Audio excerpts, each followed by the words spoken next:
అన్నయ్య నువ్వు వచ్చి 2 రోజులైంది, మా అత్తోళ్ళు ఏమన్నా అనుకుంటారు, బయలుదేరు. మీ అత్తగారు ఈ రోజు ఉండమన్నారమ్మా, అందుకని ఉన్నాను. రే ఉండమంటే ఉంటావా? సిగ్గులే నీక? నువ్వు ఉంటే నా పరువు పోతాదిరా, ఇక్కడి నుంచి వెళ్ళిపోరా, నీకు దండం పెడతానా. నీకు పరువు తక్కువైతే నేను ఎందుకుంటాను తల్లి, వెళ్ళిపోతానులే అమ్మా. సరే బయలుదేరు. దీంతో నిన్న చేసిన బిర్యానీ పెట్టున్నాను ఒక రవ్వ, ఇక్కడ తింటే లేట్ అయిపోతాది, అక్కడ ఏడన్నా తినేసి వెళ్ళిపో, కొంచెం వాసన వస్తున్నది, అయినా ఏం కాదు తిని.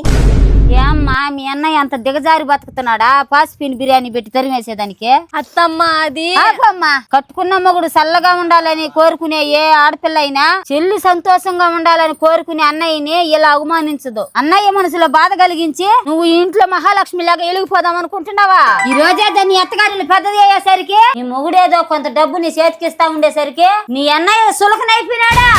ఆస్తులు అంతస్తులు ఈ పొద్దుంటాయి రేపు పోతాయి, కానీ తోడబుట్టిన బంధం పోతే మళ్ళీ తిరిగి రాదు. నువ్వు ఇంటికి వచ్చిన కొత్తల్లో ఈ అత్త ఏదనేసిందని సరిగా చూసుకోవడం లేదని మీ అన్నయ్య దగ్గర పోయి ఏడిస్తే అతను నా దగ్గరికి వచ్చి మా చెల్లిని జాగ్రత్తగా చూసుకోండి అమ్మా అని నా కాళ్ళు పట్టుకొని ఏడుకున్నాడే.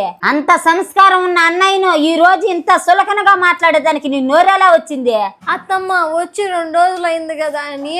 నోర్మై, ఆడపిల్లకి పెళ్ళి అత్తగారింట్లో 4 డబ్బులు చూడగానే పుట్టింటిని కన్న వాళ్ళని మర్చిపోవాలని ఏ శాస్త్రంలో లేదమ్మా. ఒక అన్నయ్య చెల్లెలింటికి వస్తే ఆస్తుపాస్తుల కోసం రాడు, తన చెల్లి ఆనందాన్ని చూసి సంతోషపడడానికి వస్తాడు. చదువు సంస్కారం అంటే పెద్ద పెద్ద డిగ్రీలు సంపాదించటం కాదు, నీ కోసం బతుకోవాలని గౌరవించడం గొప్ప. నాకు తెలిసి చెల్లుండే అన్నయ్య అయినా చిన్నప్పటి నుంచి పసిబిడ్డలాగా ఆడించి పాడించి లాలించి చూసుకుంటాడు. తన చెల్లెలి పెళ్లి ఘనంగా చెయ్యాలని తన సుఖాలన్నీ పక్కన పెట్టి అప్పులు చేసి తిప్పలు పడి నువ్వు గొప్పగా బతకాలని ఈ ఇంట్లో ఇచ్చి పెళ్లి చేసినాడు. అలాంటి తండ్రి లాంటి అన్నయ్యను నీ అత్తగారింటి హోదా చూసుకొని గౌరవం లేకుండా మాట్లాడతావా?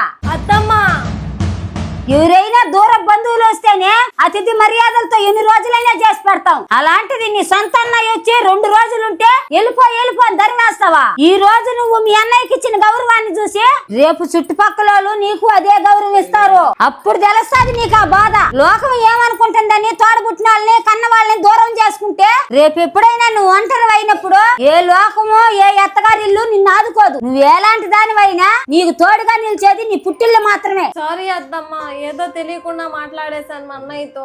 అయినా మన ఇంట్లో వ్యవసాయం పనులకి తోడుగా ఉంటాడని 2 రోజులు ఉండమని చెప్పిన నేనే మీ అన్నయ్యని.